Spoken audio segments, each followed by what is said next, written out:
Coming up on this holiday edition of Wizards Magazine, see how Wizards players get to experience the life like U.S. presidents.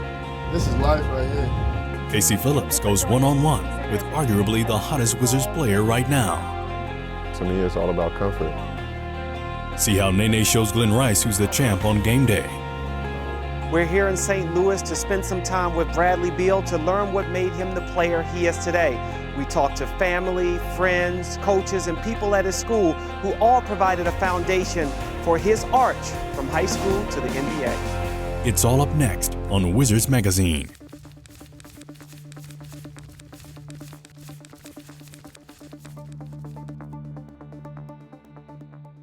Hello, and welcome to Wizards Magazine. I'm Michael Adams, former Washington Bullet and a member of the Bullets Wizards Alumni Association. We begin the show with Bradley Beal in his home city of St. Louis. Jamoke David spends time with the Wizards guard to learn more about where and how his basketball game grew to become the NBA star he is blossoming into.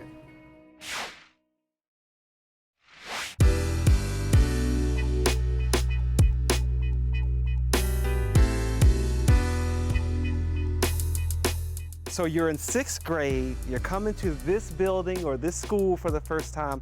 What was it like for you? I was scared and I was nervous, and I didn't even come the first day. I came the third day of school. And because I was having new friends, I didn't know who was there.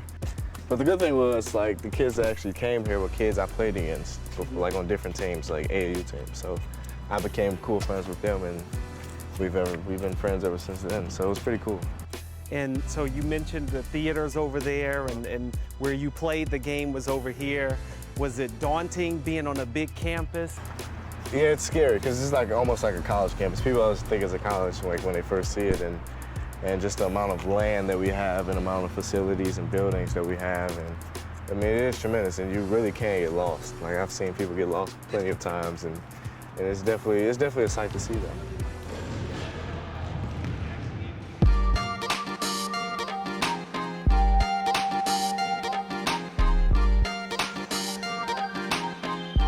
That desire on and off the court starts with his family of athletes. Beal's mom played basketball while his dad and 4 brothers all played football. Growing up north of the St. Louis city proper, Bradley chose basketball like his mom, preferring to shoot on chain links versus moving the chains. I was kind of doing what she told me to do because I was always a football kid, and my dad played football, and all my other brothers played football as well. So it was like we were a football family, and eventually, but I didn't have the body that all my other brothers do. They're way bigger and stronger than I am, so it's definitely a no-brainer for me to just play basketball. And we agreed, my mom and I agreed, like whoever would start recruiting me first, whether basketball or football, that's what we were gonna go with. And it was basketball, so I stuck to my promise and just stuck with basketball. Beal's young career was recognized in his AAU days before he even reached 9th grade. I had actually received a call from Nike corporate and from Beaverton when he was playing on a 8th grade team. And they said, do you have this Bradley Bean or something playing in your organization? And I said, no, he's in 8th grade, but we already got him committed for playing with us when he's 15. And so when he became 15, there was a lot of other organizations that were attempting to try to get Bradley to play for him. And Mrs. Beal made it very clear very early on that Bradley's playing in our organization. It was always just basketball, basketball, basketball, back to back to back, and I took pride in that. Special ball players, it's easy to see from a very young age. It was easy to tell that Bradley was special. And the challenge you have with all special kids is whether or not they can continue to work on their skill sets to develop it so that they can go on to be that player. And it was easy to see with him that he had the right background, the right making that it took to be able to continue to develop his skill sets.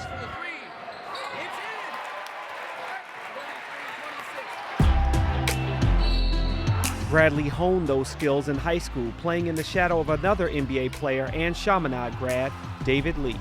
When I saw Brad and some of the things that he was doing in the games, my reference point was David Lee, who obviously is in the NBA now. And I kept thinking to myself, I wouldn't share this with Brad, of course. I'm like, man, this guy's good, man. I mean, David Lee is my guy. Like, that's my really close friend, and David can't hold a candle to Brad. I mean, he's really that good. And what impressed me most was the fact that you never got that aura around him. He was our best player. He was our hardest working player. He was there before practice. He was there after practice, and really set that standard as to what any coach would want Chaminade basketball to be about. We already had a good tradition in basketball. You know, we had David Lee here, and so people noticed us already, but he became kind of an iconic figure. When did you know that you were going to be on the rise at ESPN? I didn't know until like a month before, and they called me and told me you're going to be on the cover of Rise and everything like that, and I was shell-shocked. I mean, I would never see myself on a high school magazine and ESPN Rise for that, because I always like see LeBron on them or see all the great high school kids on them and just picture myself being on it, and it actually happened. So, I mean, it's one of the biggest accomplishments of my life. Brad was modeling his game after number 23, but it wasn't Michael Jordan. I never watched Michael Jordan growing up.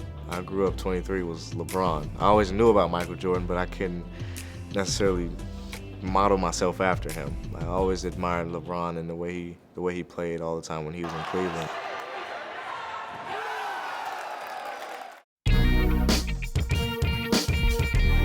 As a 10th grader, Beal and Chaminade enjoyed the successes of a championship. So that was the 2009 state basketball championship for the boys, Class 5, that Bradley Beal won. But what's freshest in his memory was that senior year loss in the quarterfinals to McClure.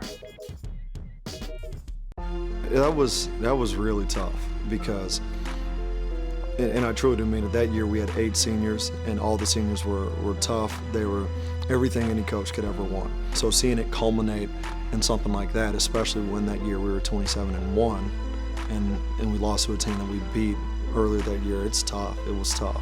But in that moment, in that little sliver of time, it was man, time stopped. A few silly mistakes here and there. I was in foul trouble too, so I was on the bench and couldn't really do anything. It was the only game we lost the whole year.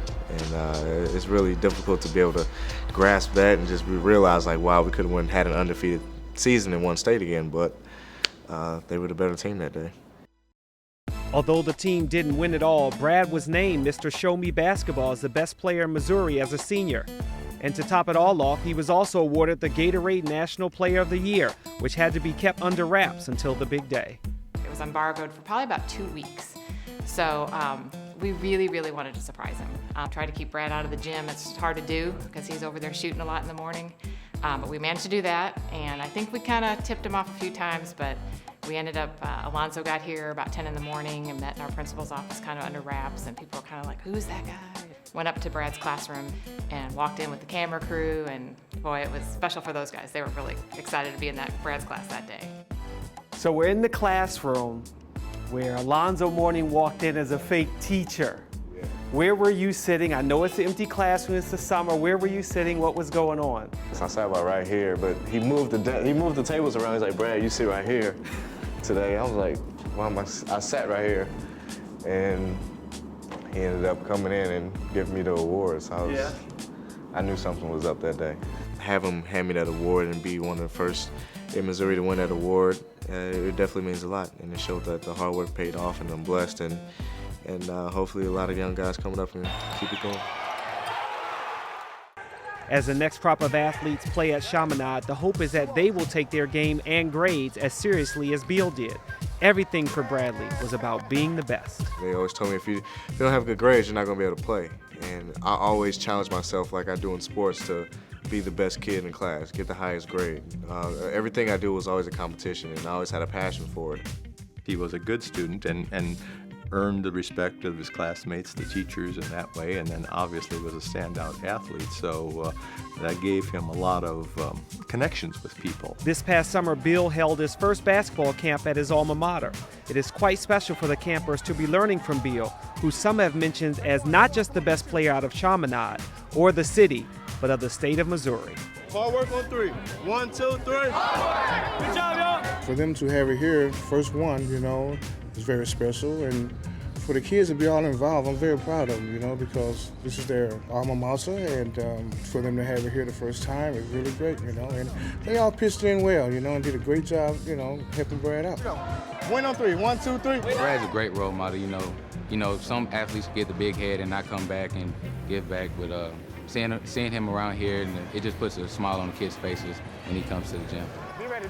There's a friendly argument as to who is the best player out of Missouri.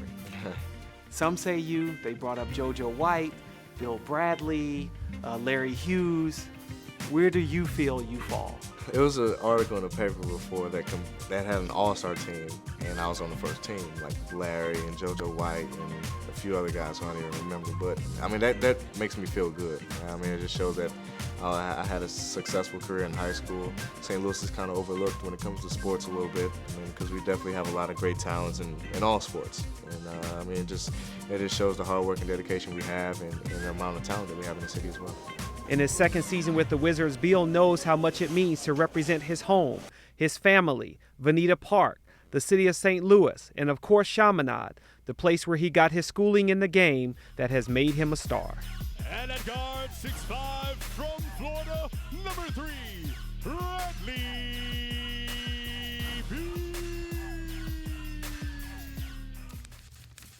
Click on segment 2 to find out what Martell Webster and his family did over the Thanksgiving holiday. And Nene and Rice face off on game day. Hands to Beal.